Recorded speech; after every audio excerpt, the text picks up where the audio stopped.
Hello, everybody. I think we'll just give it about another minute to allow people time to join.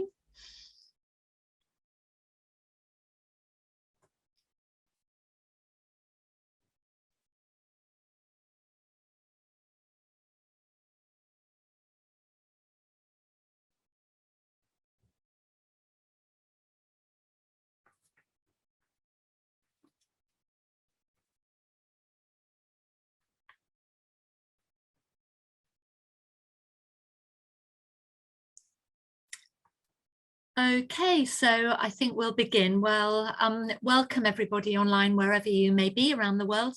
My name is Melissa Leach and I'm director here at IDS.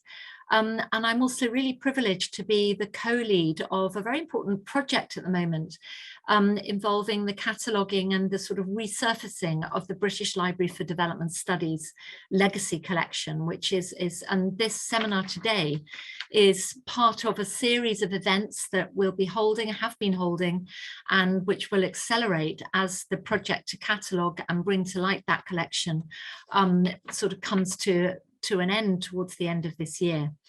But this is a very special seminar for a number of reasons, because it's all about decolonisation and actually gives us something that we're all extremely concerned about, the calls for decolonisation of the social sciences, decolonising development.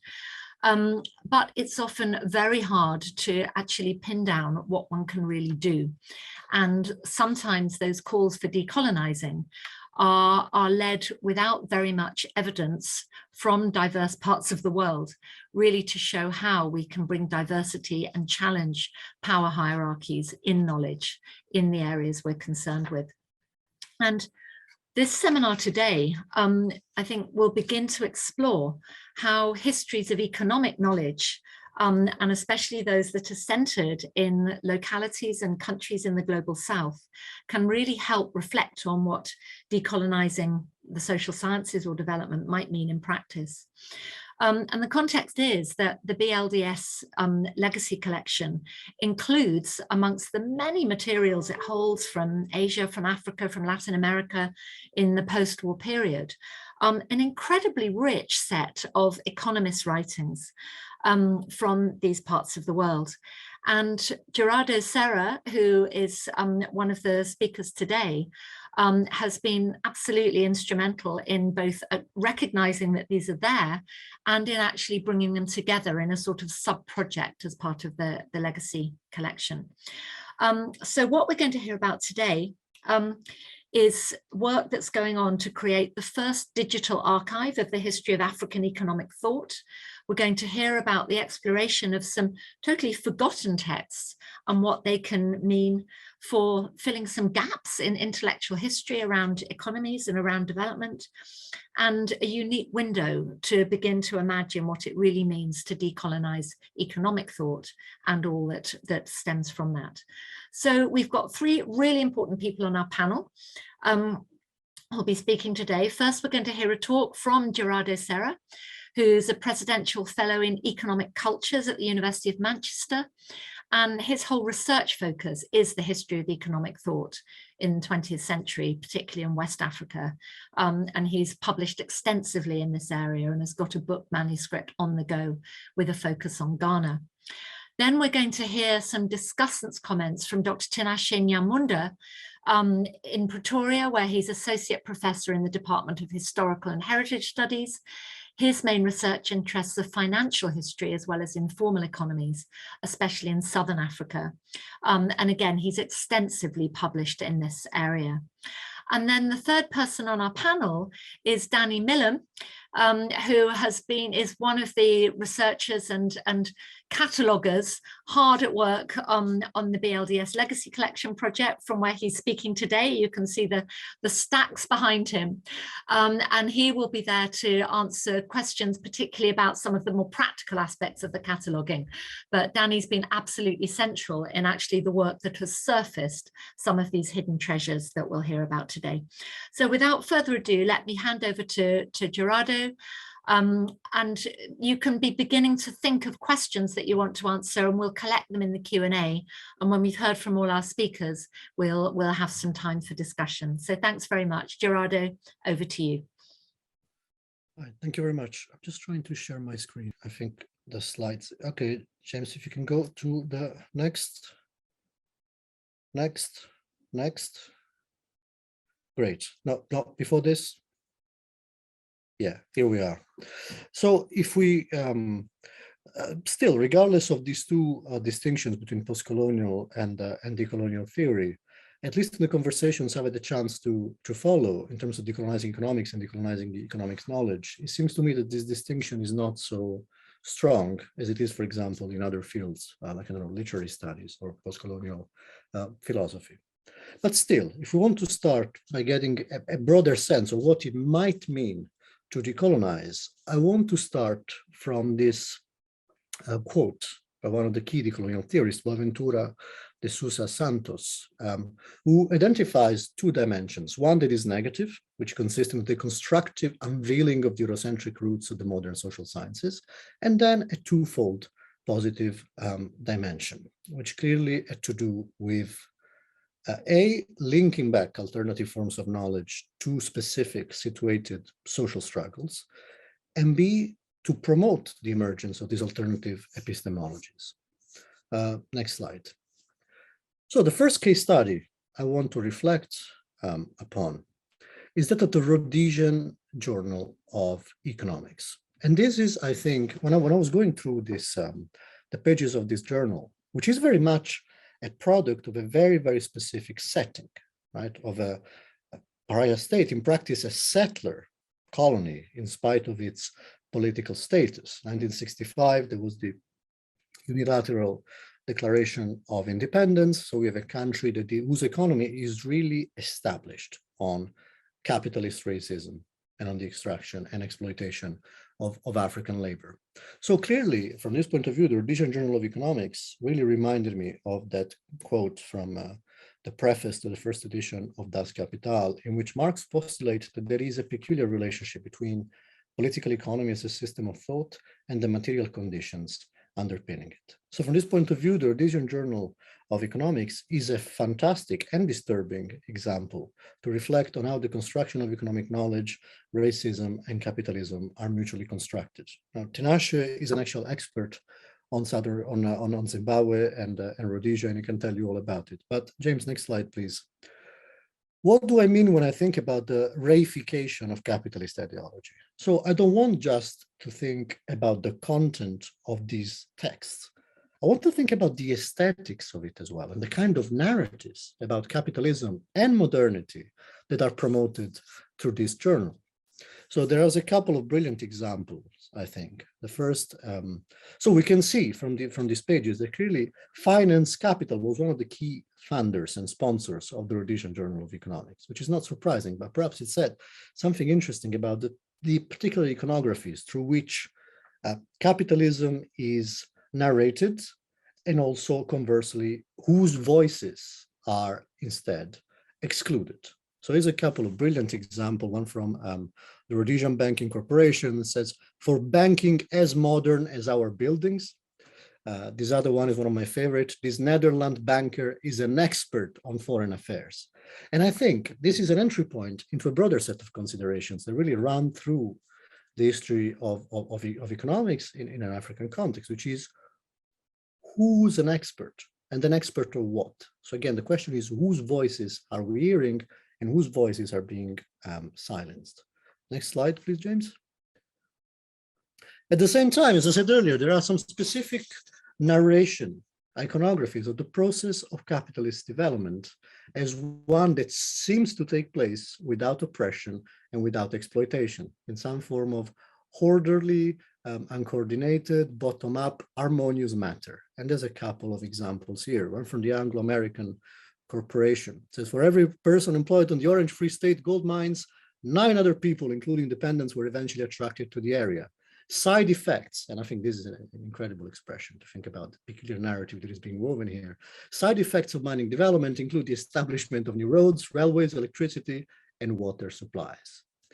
On the other side, we've got, of course, the archetypical colonial corporation, Lever Brothers. And here we have really a whole little narrative about the nature of capitalism, right? What happens when you throw a pebble into the water? The pebble goes plop, the ripples grow bigger and bigger, and so on and so forth. So capitalism is presented as this process of harmonious, gradual expansion.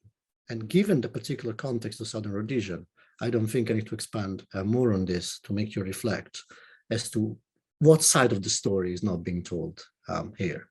Next slide, James.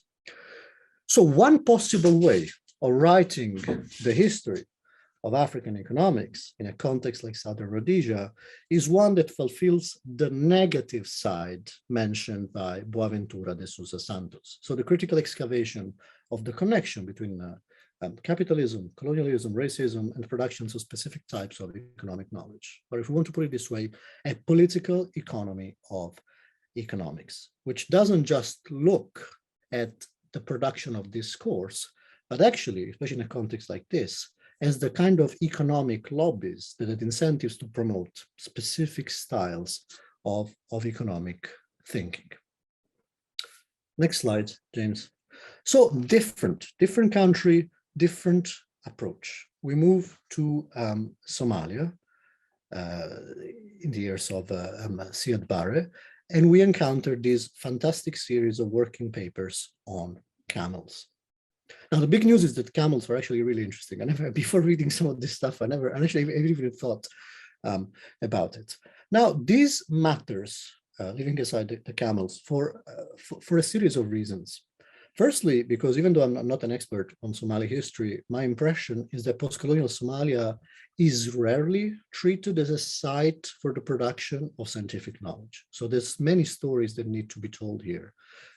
Secondly, in the case of Somalia, this is particularly crucially to disentangle the history of Somalia from these teleological narratives that inevitably end up in state failure and civil war and all the kind of things that people typically associate with Somalia. Finally, there is the issue of restitution. Clearly, the civil war has had a very destructive impact on libraries and archives in Somalia, and digitizing this material and making it available in open access, I think, amounts to an act of restitution. But still, from an historiographical point of view, what we might want to do with these working papers produced by the Camel Forum is treating economics as a form of post-colonial science. Clearly, this was a large-scale interdisciplinary project in which economics and the work of political economists was deployed alongside that of other categories of people. So it's about epidemiology, it's about demography, it's about migration, it's about the chemical composition of milk, it's about techniques of animal rearing, and so on and so forth. But, and this is the side that attracted me the most, there was also a strand concerned with camel oral literature. Next slide, James, please. And this is where we see a glimpse of a different way of thinking about camels that eludes the categories and the types of knowledge deployed by the many scientists and social scientists involved in the projects. So here's a couple of, I think, really interesting examples that show, and this is another theme that we need to think about when we think about what it means to decolonize economic thought. And that is the submersion of the economic as a self-contained realm within broader notion of what it means to articulate a meaningful community. I think that's one of the key starting points. And clearly, this is what these oral materials, the Camel Herder's work song and these Somali proverbs, this is exactly what they do. So certainly there's lots of oral Somali poetry that praises the camel for its economic contribution to the welfare of the household or the community, but there's more to it. It's about bonding together. It's about social capital. It's about honor. Next slide. At the same time, though, even these kind of projects sits uncomfortably with the claims and goals of decolonial theorists. So on the one hand, we see economics in this case that is submerged as one science is among the many into this very large-scale institutional project that is somehow torn between the nationalist, modernist agenda of the state and its international entanglements. So in the case of this project, for example, there was lots of input from Swedish technical cooperation. At the same time, though, projects like these, even though now they're largely forgotten, at least in the case of Somalia, they provide an opportunity to think as to how the boundaries between disciplines are constituted in a post-colonial setting and what kind of work do they do. However, they still leave us with more questions than answers, in the sense that in this strand of this research project, the one dealing with Camel oral literature, we get a glimpse of these alternative epistemologies as to what the cultural, political, social, economic meaning of the camel is, but we are left uncertain as to whose vision actually we know that even though that's included, that's not the vision that actually matters after a point for reforming the Somali economy. So there are issues of rankings, ordering, and synthesis, a lot of different strands of knowledge. What does it mean to conceptualize the place of the camel in the economy and in political and collective life, and how do they sit next to each other? Next slide, please, James.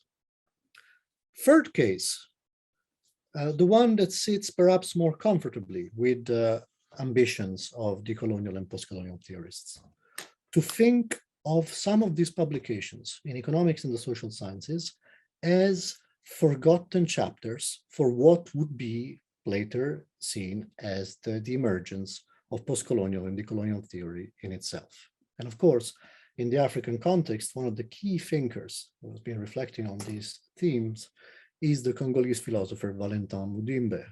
So I was actually quite excited to find in this Cahiers économiques et sociaux published at the University of Kinshasa, a less known text by Mudimbe that is obviously associated with the invention of Africa in the 1980s.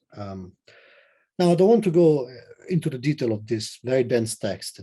It's basically a tour de force between Althusser, Marx, Godelier, Saussure in the course of general linguistics. There's all sorts of things going on. But certainly these kind of reflections are indicative of these now fairly forgotten publications as sites of critical reflection on the applicability of Western social sciences to African realities. Next slide, James. And leaving aside the narrative hook, the use of this journal to chart the intellectual evolution of someone as influential as Mudimbe, there is more to it. And that's why I wanted to focus on these two texts. One deals with interdisciplinarity and the dream of a new science of power, as it's called, that overcomes the distinction between the social scientist and the masses, or at least there are hints at this, as an epistemic and political possibility, or the limitations of the discourse about development as, again, something that refers to a so-called self-contained economic sphere. And we see here this citation by Kabea Shikuku. Says the discourse on economic development is not an economic discourse. It's not a discourse on the management of the peculiar dimension of social life. Instead, it should be conceived as a projection of the self. This is an interesting text because it's rejecting, on the one hand, the Walt Rostow modernization gospel, which at least on paper was something that Mobutu liked very much. Whether or not that happened in practice, that's a different issue. But also what Shikoku calls the productivist bias of neo-Marxist and dependency theories. So if we think about development, we need a more holistic perspective. And he uses the village, in itself a sociological abstraction, as the site of an alternative order in which the economic is again submerged into a broader cultural field. And then development does not become something that has to do with economic change, but rather with, and this is an expression that recurs several times in this Congolese publication, with existential questions. So clearly the scope is much broader. Next slide, James. So this is the third type of history, perhaps, that we can write on the basis of these publications. We can use them as a forgotten chapter, these intellectual genealogies in postcolonial and decolonial theories, but we can also integrate them into broader discussions about African epistemologies. How did they interpret the colonial encounter and legacy? How did they challenge Western social science in theory? And also of African epistemologies as sites of struggle. Now, whose struggle? And this is interesting, because on the one hand, decolonial theorists tend to promote this global view. They postulate the possible convergence of different epistemologies of the South as they faced fairly common enemies, so capitalism, patriarchy, and so on and so forth. However, when it comes to these Congolese texts, it's quite interesting because they navigate a very specific political context, which is that of Mobutu's regime. So what characterizes some of these texts is an interesting degree of ambivalence as to what are the political implications of these epistemic reflections against the dogma of development. So, for example, the text on political science and interdisciplinarity pays tribute to a speech by Mobutu on the importance of acquiring a moral revolutionary consciousness, for being the new, a virtuous postcolonial subjects. At the same time, though, it also calls out corruption as one of the analytical categories around which this new science can be built, and is one that resonates with both the social scientist and the layman. In this context, and this also follows up on the other text by Mudimbe from 1972, which wasn't published in this publication. It was published as part of a celebratory booklet on the nation. And it's been suggested by scholars on Mudimbe that particular text was, by criticizing the idea of development in itself, along a line not too dissimilar from that of Chikuku, it was also a critique of economic management under Mobutu. So this discussion of anti-materialistic, anti-economistic African epistemologies needs to be situated on the one hand as site of this broader emergence of struggle, at the same time as part of a very particular political context in which you need to find ways of criticizing the regime without being too explicit about it. Next slide, please. So following up on this, right, just 3 examples of economists from Francophone Africa who have tried to build on some of these considerations. They can call economists beyond economics because they're completely different in their approach, in their style, in their theoretical and philosophical references. But what they share is precisely an attempt to interrogate the category of the economic in light of the peculiarities of African realities. Now, this might be in the form, as Ndongo Sambasila did, of a Marxist-inspired history of neocolonialism in Francophone West Africa. It could be through the creation of new synergies between African lives and practices and European philosophical tradition. That's, for example, what Celestin Monga does in Nihilism and Negritude. Or it could be the attempt to, again, submerge the economic into a broader rescue of African culture that rejects the teleological and materialistic underpinnings of Western development, as is the case in Felwine Sarr's Afrotopia. Next slide, please. So this raises, I think, a bigger question, that if we want to decolonize economic thought, economics, doesn't matter where it's from, is not enough. And when we move from economics as a self-contained science, we need to problematize what is the economic and whether or not it should be conceived as a self-contained sphere or not. And I think there's something very insightful in Dr. Lesham's characterization of this, asking himself, so what does it mean to write the history of economic thought? And I think he rightly identifies 3 main issues. So it could be a history of the economy as a distinct sphere of existence, a history of the economy as rational disposition, a history of economic thought, which occupies itself with text by past writers about the economy. So they all, and I think the issue of text here is particularly crucial because, in my view, and again, I might be completely wrong, but if we want to decolonize economic thought, then I think it's important to think about non-textual or non-written articulations of epistemologies in which the realm of the economic is conceptualized. Next slide, James, please.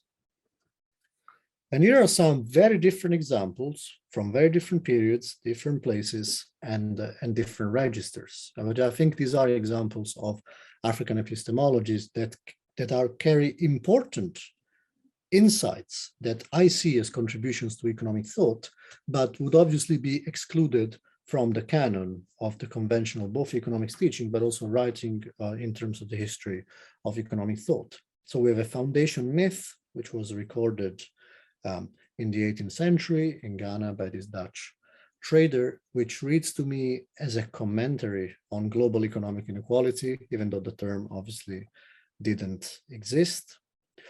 We have this bit of this ethnographic snippet from the 1970s Nigeria, which says something about cowrie shells, so the currency used in the Atlantic slave trade. Now, if we take a second to read this, I think this is quite interesting, right? So it's basically saying that when asked, where did these cowries come from? This person said they were obtained by throwing human beings in the ocean, and then the cowries attach themselves to the body of the person, and once you pick up the corpse, you can remove them. Now, the point here is not that cowrie shells were not indigenous to Africa and they had to be imported from the Maldives and all that.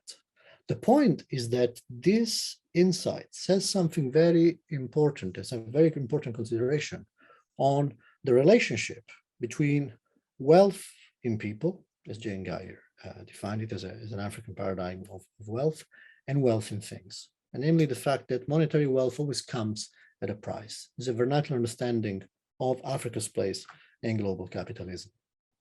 Last example, in terms, when we think about economic thought, I also want to think about colloquial expression.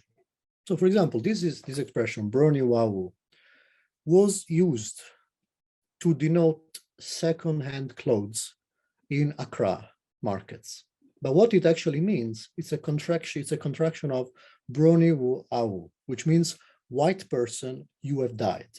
Now, as far as I'm concerned, even this single expression, this single linguistic intervention positions, for example, or meant to position, in this case, this is a story from Accra, consumers and buyers and sellers in Accra as the last link of this global chain in the life cycle of commodities. And that's why it makes sense to call second-hand clothes white person, you have died.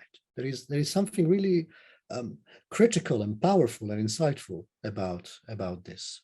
Next slide, James, please. And that is why in our digital archive, we don't just want to look at economics publications, but also of collection of proverbs in different African languages. This is an example from some Akan Proverbs. And I think proverbs are a fascinating but also incredibly tricky source, because there is the risk of then reproducing that dichotomy which underpinned colonial discourse between Africa as the continent of orality and the West as the place of written knowledge. Clearly, that is not the case. Thankfully, things have always been much more complicated than that. At the same time, proverbs represent a fantastic opportunity to really ask ourselves how concepts of poverty or wealth are mobilized, conceptualized, investigated, and by extension, how the boundary of the economic, if it ever existed such a thing as a self-contained sphere, was negotiated. But again, as far as I'm concerned, proverbs represent another incredible avenue, not only for writing the history of African economic thought, but also for asking ourselves difficult and important questions as to whose worldviews are we looking at, are we interested in? Next slide, please. So in conclusion, I hope I've shown you that there's lots of interesting stuff in the BLDS collections. At the same time, even though I think that African economics journals are incredible in the kind of questions they make us ask about voices, registers, the applicability of different theories, the incorporation of certain models, the rejection of others, and the conflation or the reinforcement of the boundaries between postcolonial and decolonial, they are only one possible strand to interrogate what it might mean to decolonize economic thought, which clearly is a much, much broader project, which should be much more expansive and much more radical in its epistemic and political ambitions. And I think I'll stop there. Thank you. Gerardo, thank you so much. That was completely fascinating. And as an anthropologist in with thought in Africa, I couldn't have found that more interesting. It was absolutely brilliant. But we're going to turn straight now to Tinashe, who's going to provide some commentary, I think. So Tinashe, if you raise your screen, and then others also, if you can start to assemble some questions in the Q&A function, then we'll come back to those after, because I'm sure there are many. So Tinashe, over to you. All right. Thank you, Melissa. Thank you, Gerardo, and thank you all for inviting me to be part of this very interesting discussion. I mean, there's a lot to go on here, Gerardo, so I don't even know where to start. So I suppose the natural point for me to start at is the question of decolonizing. You know, as you were speaking, I was thinking to myself, okay, there's so many discourses around post-colonial thinking, around decolonizing. And I just said to myself, okay, let me just lock that all away and let me go back to look for a simple Google explanation of what decolonizing is, right? So it's sort of back to basis. And decolonizing appears here, you know, with a simple Google search as of a state withdraw from a colony, leaving it independent, right? And they give the example, Spain seemed in no hurry to decolonize those lands. Now, we're speaking in 2022 today, right? And a lot of countries claim to have secured their political independence, you know, at least to be more precise. And yet we're here in the seminar talking about decolonizing economic thought. And that says a lot. Are we not conflating in some ways decolonizing with uncolonizing? Because a critical point that we need to consider is the fact that colonization did occur.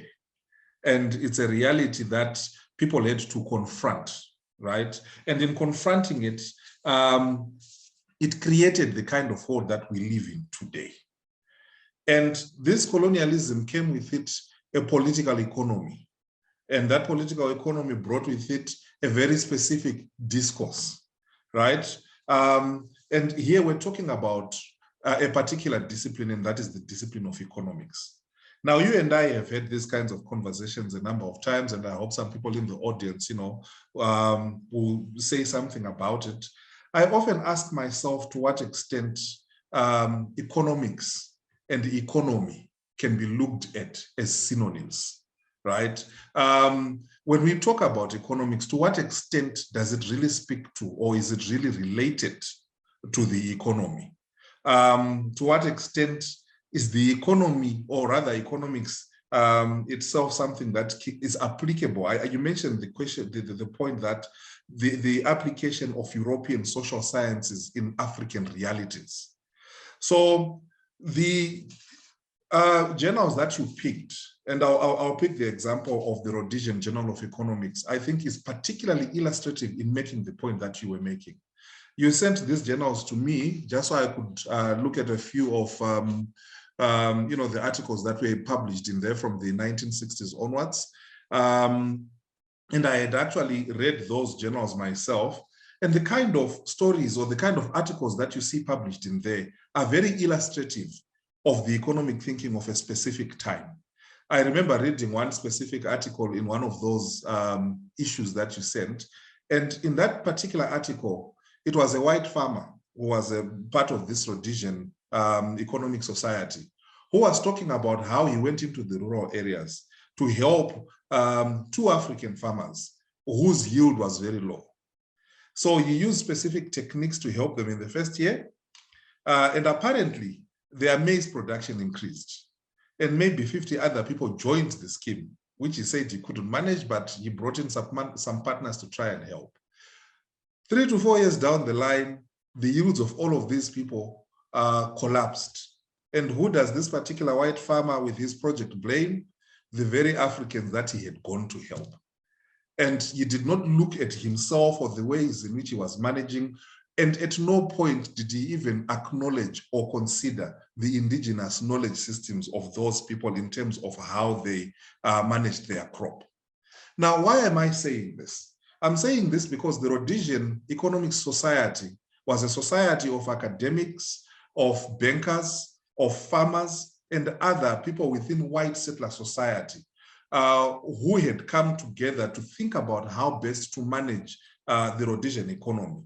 And in the 1960s, particularly the late 1960s, it was in the context of the Rhodesian Rebellion after the unilateral declaration of independence in 1965, and it was facing sanctions from the United Nations. Now, as they were discussing all of these things, their particular focus was on this thing that we're calling the economy. But there's a whole political economy of colonialism here. A group of less than 4,000 white farmers had taken over 75% of the country, of the colonist land. And the remainder of what was then about 4 million people was pegged in the remainder of the country's land.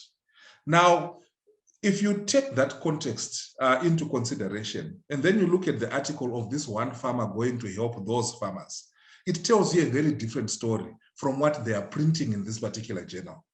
So what does this mean? What kind of economics is being practiced here? These are the discourses that we're talking about. These are the epistemologies that we're talking about. And those are the kinds of epistemologies that were being contested by some of the African liberation movements that never put their thoughts on paper, or those that borrowed from Latin American thinking that were pursuing particularly dependency theory and talking about delinking and so forth. Now, let me come back to the first point I raised, decolonizing or uncolonizing. The reality is the kind of state that we have inherited at independence, the institutions that were inherited, the systems that were inherited are all colonial. And while I read that very simplistic definition of decolonizing, which is the state of an imperial power exiting, it simply was a change of leaders. But those people who came, who took over the leadership reins still continued with more or less similar systems, including, the basis of the discipline of economics, which is still being taught in universities today.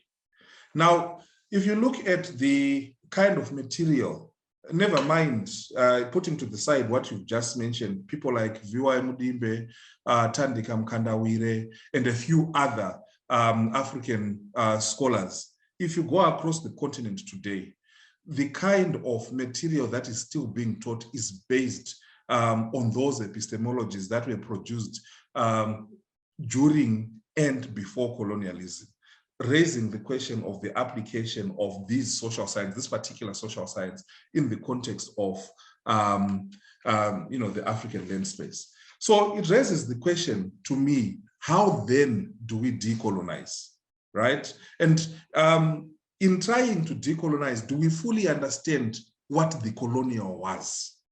And if we do, is there really a way of undoing that history? If we conclude that we cannot undo that history is there to stay. Those structures are there to stay. The influences of colonialism, have since endured into the post-colonial period. In what ways do we begin to discuss questions of decolonization?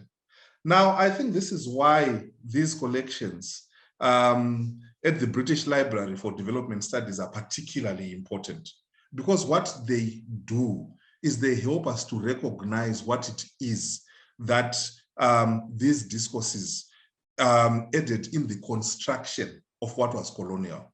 Because what is colonial is not an event. It is something that occurred over decades in the 100 or so years of or more of African colonialism.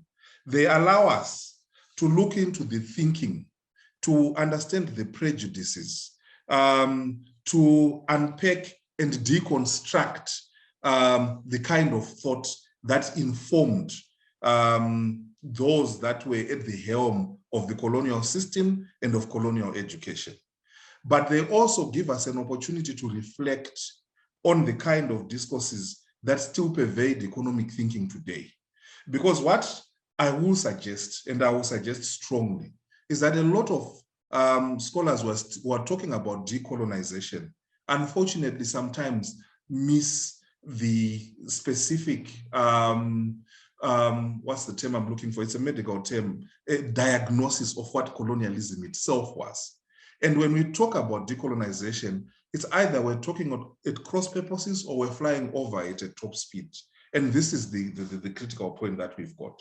So these collections give us the opportunity to really look at those things, to reflect on them, and then to begin to talk about the practical ways in which we can begin to decolonize. Now, I think as a parting shot, because I don't think, I hope I still have a little bit more time, but I don't want to take up too much of my time. One of the critical points that I wanted to make was a lot of the scholarship that you referred to, whether it was Latin American scholarship, whether it's post-colonial or decolonial thought, a lot of it is very theoretical.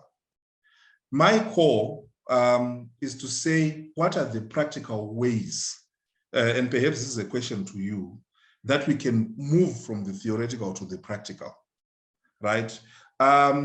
This is often asked when people talk about decolonization. So what is the alternative, right? For me, I don't want to ask the question, what is the alternative to the colonial? This decolonial is up in the air. How do we, my question is, how do we practicalize it? In what ways do we begin to say this is an alternative way of approaching economics? My starting point would be decolonization should not begin with thinking that we are undoing colonialism, because that is impossible as far as I'm concerned. My starting point is, how do we begin to incorporate African voices, to incorporate a sort of African locus of enunciation, to raise important questions about what the contribution from this part of the world could do to change these power matrices that inform economic thinking. And I think the question of power, which I think perhaps you could have said something about, is a very important one. It's very important, particularly when you're looking at the politics of knowledge production. Economics as it is practiced in Africa is informed by other, global discourses. And if an African economist, economic historian, or historian wants to publish in journals in the global north, which are regarded as the go-to journals, you have to follow certain methodologies. You have to understand specific kinds of theories. You have to be averse with the kinds of models that you're supposed to follow. And, if you are unable to do so, you do not qualify to be in those journals. Now, what does that mean? That means it limits space for alternative thinking. Because once you compress that particular space, that means that the whole decolonial project, falls to the ground. What of publishing in African journals? Who knows the journals that we publish in? A lot of them are usually discarded and ignored as, not being up there with the rest of the others. If you're an African scholar, rarely are you cited in any significant economic studies, except if, your career has somehow managed to grow to the extent of those luminaries that we already know of. So how do we go around this question of the power, of politics of knowledge production, of acknowledging and making a point that what we have to say is important, right? And also, why is there this kind of gatekeeping, right? If this kind of gatekeeping allows for, the colonial, I'll put it that way, to endure, it's at whose benefit? Why should we allow alternative voices to come in and say something that will challenge what we know, what we are comfortable with? So these are the kinds of questions that I've been asking myself. And these are the kinds of questions that came to me from listening to your presentation. And I suppose I'll just part with the place that I started from, which is, what is the relationship between economics and the economy? What is the relationship, borrowing from what you cited of Gaia, wealth in people as opposed to wealth in things? How do we reconcile decolonizing economic thought, incorporating African economic thinking in a context where there are interesting power matrices and politics of knowledge production that do not allow that space to, okay, thank you. Yep. I think I'll leave it at that for now. Great. Tinashe, thank you so much for some comments which really dwell on the political and institutional structures which are part of both colonialism in thought and how it persists today also. So, and I think that turns also to some of the questions that people are raising in the chat. So I'm going to now sort of take these in batches, and I encourage you to keep adding them because we've got a little while. So our first few, we've got a question from Neha Basnet, who asks, okay, she very much enjoys listening to talks about post-coloniality, decoloniality, but is wondering about their relevance in current research. And in particular, she asks, are the theories of majority countries still valid to use in the research settings of minority countries? If they're not, how can we use theories from minority countries in our research, especially if, as most students from those countries, minority countries, are pursuing higher education in majority countries? So it's really a question about really how one can learn about these alternative epistemologies that you've been raising, I think. Anthony de Sigli is asking, especially following on from Tinashe's points, is economic thought itself not a basic form of colonialism, i.e. the shift towards cost and price of transaction away from the value of mutual exchange? Perhaps that's sort of economics more than economic thought, because I think you're using that in a broader way, both of you. And then we'll just take another couple. So Jacqueline Velasco is asking, how do post-colonial and decolonial theories from Africa and Latin America communicate or interact with each other?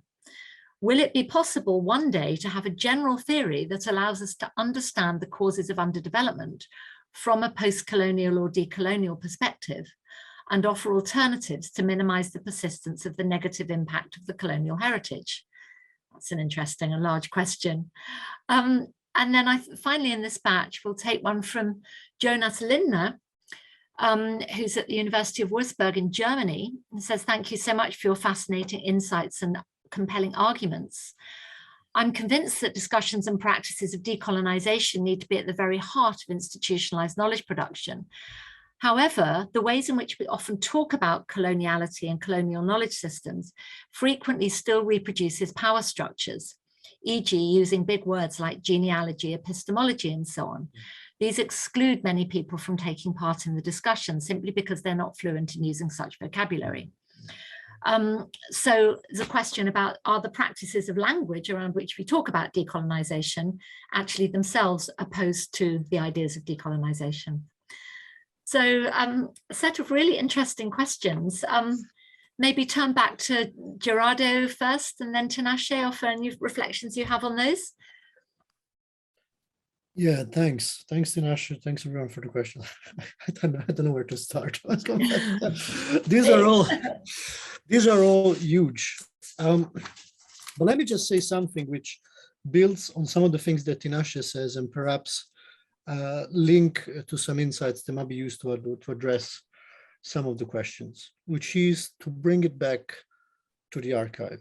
So I think the point of digitizing the writings of these African economists is not to find a shortcut to figure out what decolonization means. If anything, is precisely to ask ourselves complicated questions as to what are the different directions in which these voices go. Because in these economics journals, you find anything from the same exact models and epistemologies that try to replicate those that you find in American journals, to this critical attempt at rethinking what theorization means. But even that process has a history, right? There is, I think, a fantastic example from a presidential address to the Nigerian Economic Society in 1962, if I'm not mistaken, in which the person giving the speech said, we in Africa, given that we need to be urgent about development, we have no time for theorizing. Our economic studies should be empirical, practical. We should measure things and find a way out. So the task of theorizing, leave it to the, well, didn't use the expression global north, but that's what it was implied. But that, right, which in a sense, it seems to be grounded in a specific context because of this urgency or whatever. At the same time, they kind of devolved the task of theorizing to others. Versus, I think, over the course of the 70s and the 80s, we have an increasing reappropriation of the economist in its emergence as a post-colonial intellectual. Now, and this builds to some, it relates to some of the question. What is a post-colonial intellectual? Because that's an incredibly hard question, right? On the one hand, we think of post-colonialism as an historical marker, something that happened after independence. Whether or not independence is real, or whether or not the real task of the post-colonial intellectual should be to denounce neocolonialism, right? Therefore, the productive state of real colonization, regardless of political independence. And then we need to look at Kwame Nkrumah, we need to look at all these other thinkers. But the post-colonial, the African economist as a post-colonial intellectual is this fascinating, but also incredibly ambivalent figure, because the risk is, and this relates to some of the questions that were asked, I like to use a citation by Kwame Anthony Appiah, the Ghanaian philosopher, who said something very interesting. He said, first of all, when intellectuals in the global south reclaim this label of post-colonial intellectual, they are in a sense interiorizing a category that can only be referred back to colonialism. Secondly, he says, and this is the interesting bit, which goes back to what both Tinashe was saying and to some of the questions, we are, and I quote, we are at the risk of becoming otherness machines, with the manufacture of alterity as our principal role. Our only distinction in the world of texts to which we are latecomers is that we can mediate it to our fellows. I think there's so much to unpack here. So on the one hand, I think it would also be, perhaps this is a productive area to think of certain type of intellectuals as mediators. And this is one of the things that I like this archive to do, to mediate, to at least promote a sense that there are different ways of thinking about specific things, which is why I was really keen to have the economics journals, but also collections of proverbs and all those traditions, which are holistically conceived, which are at once political, philosophical, economic, which do not use necessarily words like epistemology or genealogy, but they know important things. And this goes back to, I think, the critical role of African epistemologies as critical of something. So I'd like to see some of the things that we're doing as an attempt at mediating, at opening up some of these spaces, but not as a shortcut to the, aha, here's what it means to decolonize. For me as an historian, the real question is how we come here and what are the different constellations that take us from here. But this postcolonial economics is in itself a problematic category that needs to be unpacked, but it needs to be made available and acknowledged and put alongside completely different things like proverbs or other forms of knowledge before we can get a better sense of what this is about. I feel, I don't know. Fantastic. That's really, really clear. I mean, Tinashe, do you want to come back on any of those questions, which very much followed on from your talk as well? Yes. Let me address perhaps some of the questions that were raised here. I'm not sure what majority and minority countries mean, but if I get the question correctly, I would start by saying actually that, well, at postgraduate level, certainly a lot of young, brilliant Africans tend to look for opportunities in the global north. But in some ways, that's because of the ways in which the international knowledge economy is designed. I mean, right now, I can tell you I'm teaching over 1,000 students at first year in history alone. And I can tell you that by any measure, that is amongst the largest numbers that you can find in the world. So that means there's really a quest of knowledge across the world, but it narrows up when you go upwards because of resources and, you know, the capacity for us to, well, I would argue that there is certainly capacity to supervise at postgraduate level, but they find better resources and access to archives and other things much better in the global north than they do here. So perhaps the question of power comes back in, just to answer that very first question. On the second question about economic thought and the value of mutual exchange, again, I hope I got the question correctly, but I would say if we're talking about colonialism and decolonization, there's never been anything mutual about the kind of exchanges that have taken place over the past couple of centuries. And in that sense, this is why the question of decolonization is coming in, confronting, you know, the one-sided affair in which knowledge is being imposed and whatever else is being taken away. So I suppose it's a question of saying there's something unfair going on that we need to, you know, to deal with. And another thing that I thought we should just mention, and I'll just mention this in passing, there's a colleague of mine, a Zambian colleague, who wrote a very interesting blog piece called Economics as an Africa Problem.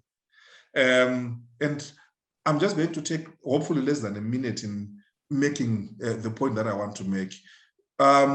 Gerardo was just talking about the Rhodesian Journal of Economics, looking at the ways in which it was used in Rhodesia.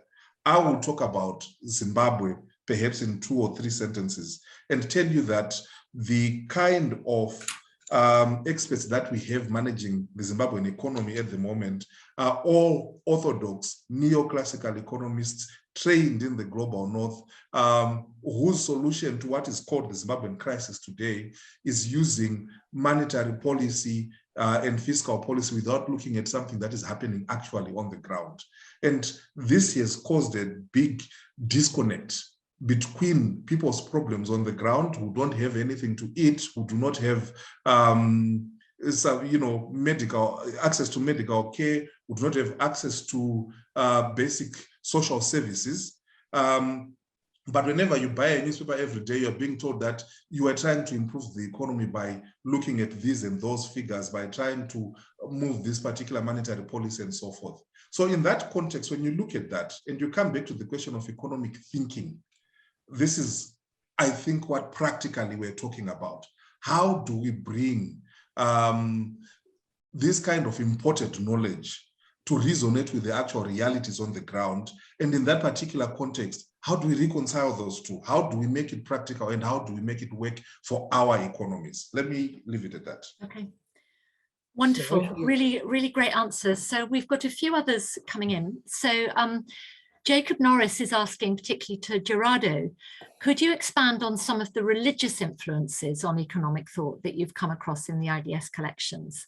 Now, I'm going to add a rider to that, because I also had a question in my own mind, that I would assume from what you presented that you wouldn't necessarily see in the collections a division between religious thought and economic thought, because especially once one is looking at some of the epistemologies that you raised, actually what we might think of as the economic is seeping across into all other kinds of aspects of culture and society and thinking, whether it's how people relate to camels, or what their proverbs are saying about their relations with creation and origins and so on. So I actually had a question, a little double question, about how you actually bound the study of African epistemologies of economic thought, when economic thought is actually seeping into so many other domains of life.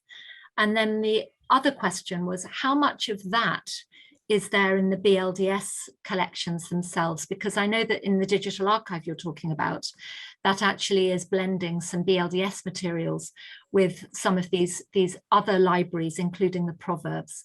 So I wondered if you could just explain a little bit about what's in BLDS and what is elsewhere. And then that relates to a question from Erica Nelson, who's been one of the academic fellows involved with the BLDS project, who is asking both of you, what ideas do you have beyond the digitalization of BLDS materials to expand teaching and engagement with the collection, with this explicit aim of contributing to these uncolonizing, decolonizing development, economic thought processes, so forms of engagement. So maybe if you could respond a little bit to those. Yes, I mean, these are all great questions.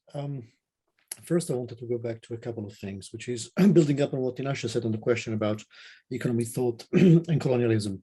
The way I interpret economic thought is actually, and this goes back to what you were saying, Melissa, earlier about economic thought versus economics, with economics being a very specific subset of it.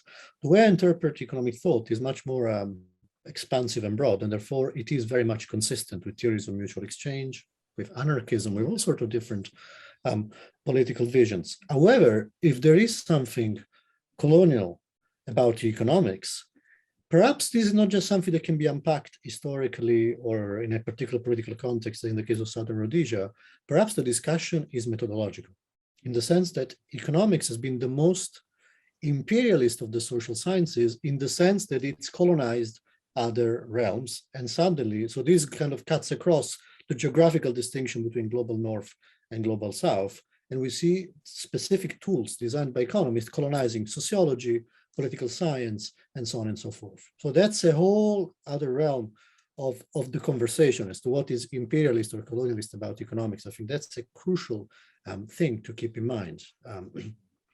Now, I want to go back to the question about the possibility of a general theory. Now, this is, I mean, obviously, I can't say anything conclusive about that, but it's a beautiful, visionary, ambitious question. So on the one hand, I do think, and this is something that has emerged already, I believe, in the African context, there are possibilities for strong convergences between decolonial theories and postcolonial theories. I think that the kind of harsher distinction that was more prominent in Latin American studies, several African scholars have actually tried to bridge that gap. That being said, I am not sure that there can be a universal decolonial theory to explain underdevelopment. Or at least before we get there, assuming that we ever will, for me, decolonizing at this particular moment means to rediscover forgotten multiple sites of struggle and epistemic articulations. And at this stage, they should be understood, I'm not saying on their own terms, because that's theoretically impossible, but you see what I mean. And this brings me back to Melissa's question about the realm of the economic. And to be honest, this is something I struggle with a lot. I don't have a clear answer to that. It's a question I ask myself all the time. But I guess we don't necessarily have to choose one way or the other. I actually think it's important, and this goes back to that citation that I showed earlier about the different meanings of the economic. But that's not just an African issue. You know, in European thought, it's been the same thing, right? Economic can mean all these different things. It's something that has to do with production, distribution, and consumption, or it's something that has to do, I don't know, think about the economy of salvation, right? All the authors like Giorgio Agamben and all these guys will be interrogating the theological underpinnings of the economic semantic sphere. This being said, I always think that it's a good idea to start from languages.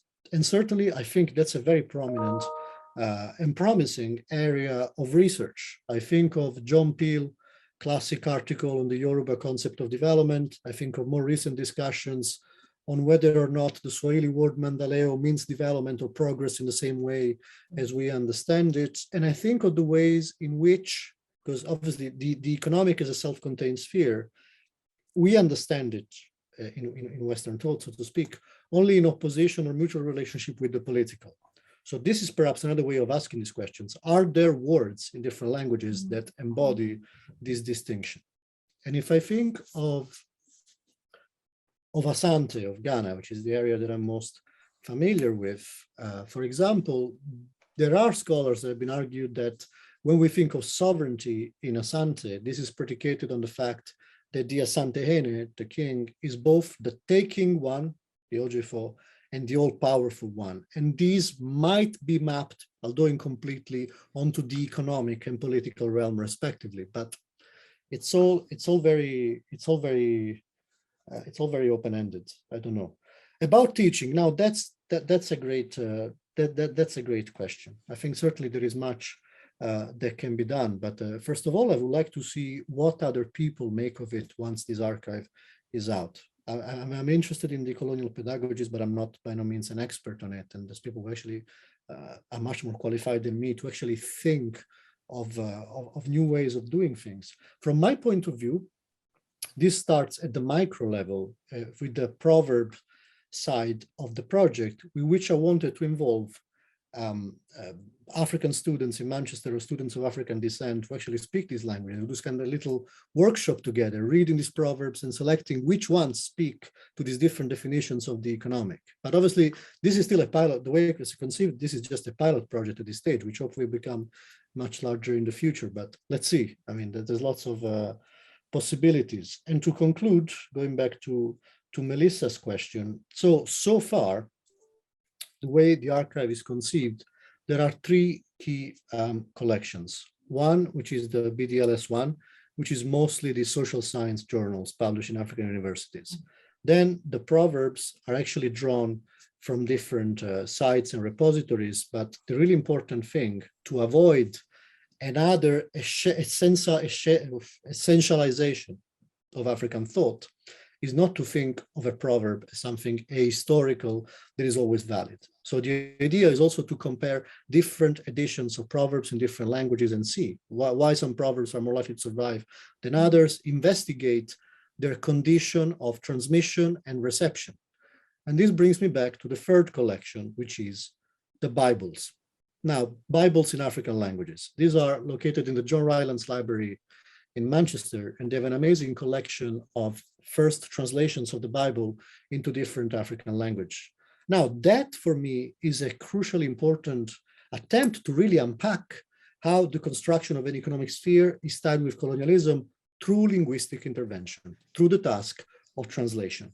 And we've done some very provisional work so far on the first translation of the Bible into Twi by these Swiss missionaries with their indigenous assistants in the 1870s. And it's really interesting to see if there are linguistic innovations and the extent to which the moral economy and the economic thinking of the Bible confirms or rejects what we know were existing economic epistemologies. And this is why I say that economic thought, the way I conceive it, is compatible with all sorts of registers, of languages, of meanings.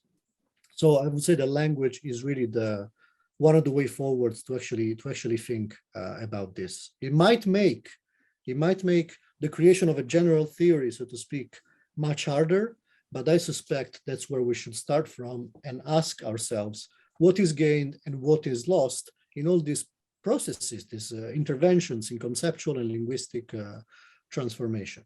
I should also say one last thing, and then I'll stop.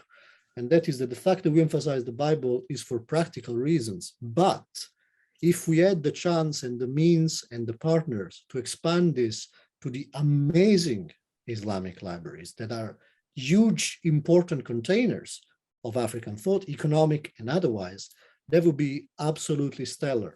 And actually, I want to follow up and to build on what the Senegalese philosopher Souleymane Bachir Diagne has articulated many times of Islamic text as a crucial lens to overcome the dichotomy between Africa as the content of orality and the West as the context of the written word. And I'll shut up now. Okay. No, that's really wonderful. I don't know if there's any more questions that people want to ask. While you're thinking about that, I might just ask if Danny wants to add anything, or any commentary, any responses to what you've heard as somebody who's been involved so closely, as it were, at the sharp end of identifying and finding these materials.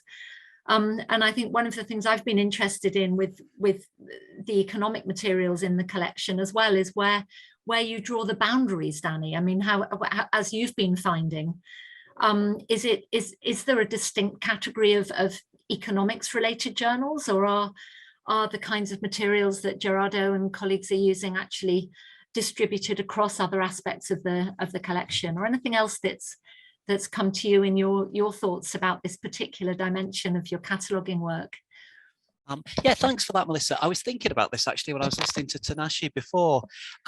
So I think you're right. It's not necessarily that there are, especially in the main BLDS collection, which is largely government publications, that there are necessarily like a whole series of separate economics journals, that a lot of the material is, oh, 1 second.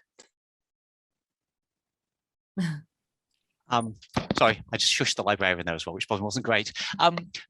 So there it's not necessarily that the whole series of separate economics journals, but more that amongst the government reports and the government publications, there's material which persists, and I think the interesting thing is persists across from the moment of political independence through to, you know, allegedly the kind of post-colonial state, and yet maintains all manner of its structures.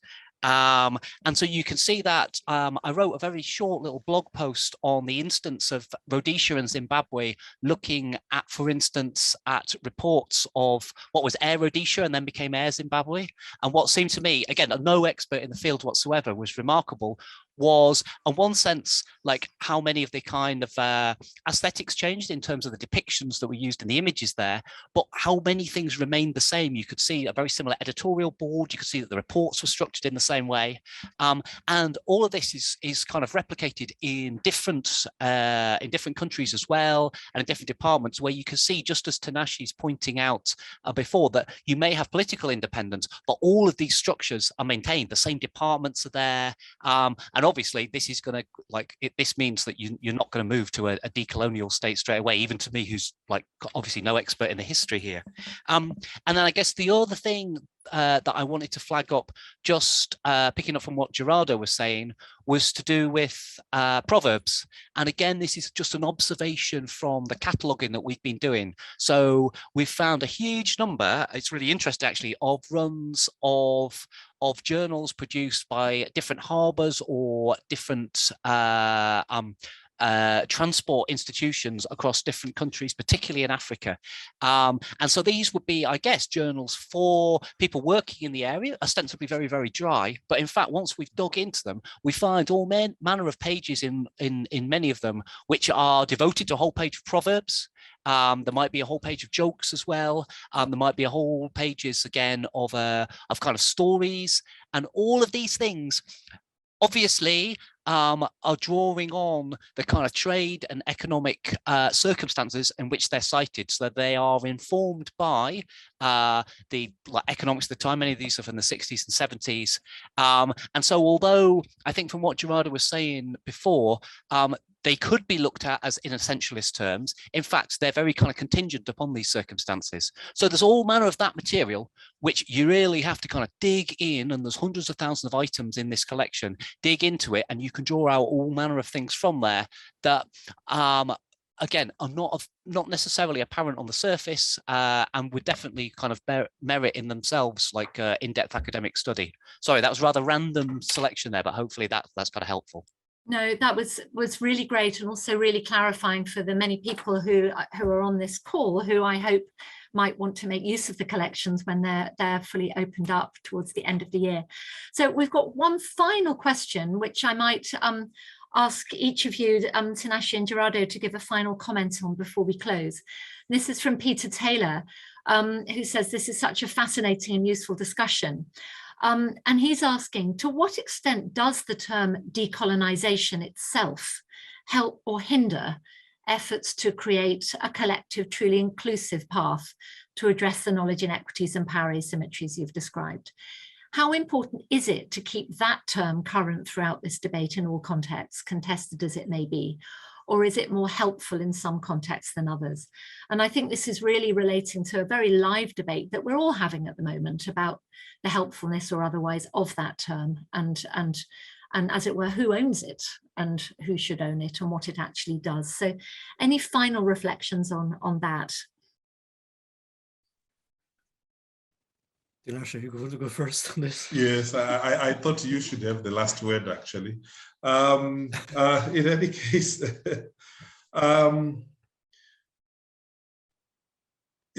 this is, for me, a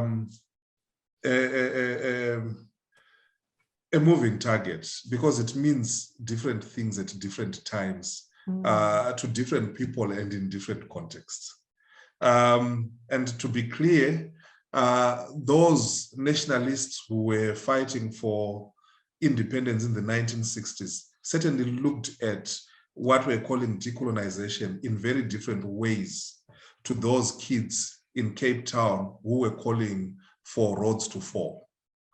And what you will discover is, once those nationalists secured power, their idea of having secured that freedom is very different from those who are talking about struggling under their rule as, nationalist leaders, and who are still looking at their kind of rule as very neo-colonial.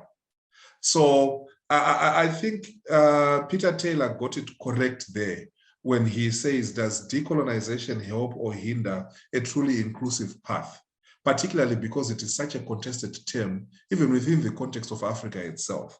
And I might perhaps venture to say that colonialism goes well beyond just the geography, because, we're talking about decolonization. I don't know how many people from Africa are in this discussion, as it were, but the point that I'm trying to make is there's a recognition that there's something limiting about colonialism and its aftermath or its endurance, and therefore the need to rethink this particular term. So to answer the question, I don't think I'll have a very good answer for you, except that perhaps my answer may raise hopefully more interesting questions, is to say, I suppose in certain contexts, it is important. And in this particular discussion, where we're talking about economics and where we're talking about collections being available for us to use as a tool to try to understand this term, in that particular context, it would be useful. But of course, there are certain contexts in which that term is just thrown around as a way of trying to secure funding or to justify a certain study or whatever it is. So we must always consider, all of those different possibilities. Thank you. Tinashe, thank you.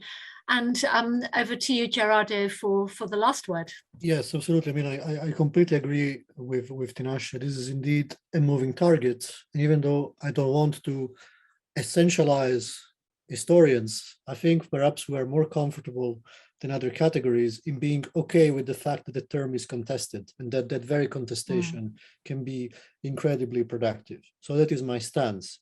For example, on the one hand, the word decolonizing has got the merit that forces you to interrogate the legacies of a recent, or anyway, deep past. At the same time, I see the point that bringing it always back to this external reference, it might hinder the proliferation, or it might make us miss other elements of alternative epistemologies that sometimes do not reference themselves back to that. They're not directly the product of that, and so on and so forth. Yeah, I think it's important to keep the term contested and ask ourselves why different people and different groups use it in different ways, and how this meaning changes all the time. Well, that's a fantastic and I think really important conclusion to a seminar that really has been about exposing those contestations and showing us ways that we can do that. What really strikes me about the BLDS collections and the broader digital archive, especially as you've both explained it, is it gives us tools both for exploring those genealogies of power, through which coloniality and economics and related ideas of developments and so on have been co-constructed together at particular moments and in diverse ways, as you've shown, but also for exposing and bringing to light those alternatives, those perhaps less colonized epistemologies that emerge from other dimensions of everyday life and of traditions of thought that we might call economic, but if they're economic thought, they're economic in that very, very broadest sense. And I think really showing how plural those are, and how they also are in constant interplay with those that are emerging from more powerful institutions and domains of knowledge. So much to think with there. This has been absolutely fascinating. I think we will all really look forward to seeing this digital archive emerge, and indeed to the other aspects of the BLDS collection come to light, which they will be as they're publicised later in the year. So thank you so much for entertaining us, for opening up a world of hidden treasures, which shouldn't remain hidden much longer, and for stimulating a lot of debates that are very, very live for us all at the moment. Thanks very much. Thank you very much. Bye-bye.